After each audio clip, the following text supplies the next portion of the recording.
There have been many school shootings so far in 2014. And when I present the numbers to you, you might be shocked. Maybe you wouldn't. Maybe you think this is an acceptable number of school shootings.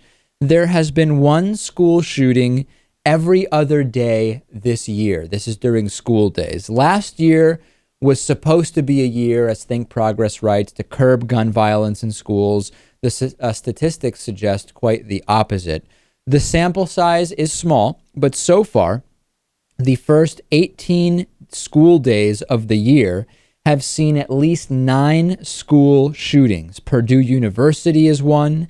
There was a shooting at Roosevelt High School in Honolulu, Hawaii. And this is a serious thing that seems to be ignored on the day-to-day, in part because it's so common that we now have a higher barometer for when we talk about school shootings.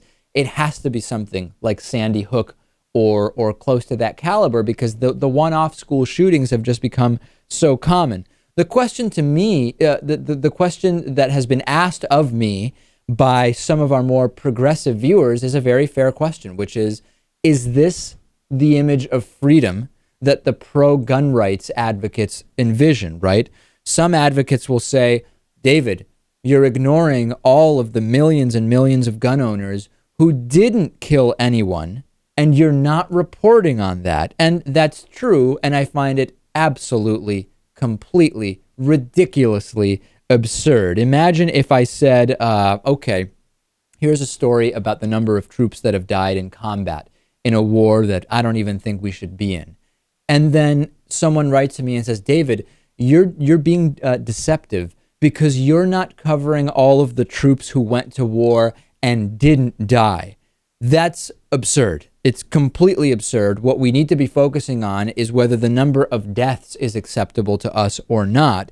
And I would ask those who are very strong and vocal enthusiasts around guns and the right to carry guns, do you think that 9 shootings in 18 school days is a little too low, a little too high, or just right in terms of what would be a fair trade for the freedom to carry guns is worth in your mind? I would think that we would all agree 9 shootings in 18 school days is simply too much and something needs to be done, but maybe not everybody agrees on that. Right. They'll say, the pro-gun crowd will say, okay, I don't like it. Yeah, something has to be done, but you can't touch people's guns. No, maybe more guns would be the solution. Yeah, that's what they'll say. They'll say, well, maybe those teachers should have guns. And they've said it before, and it's completely ridiculous.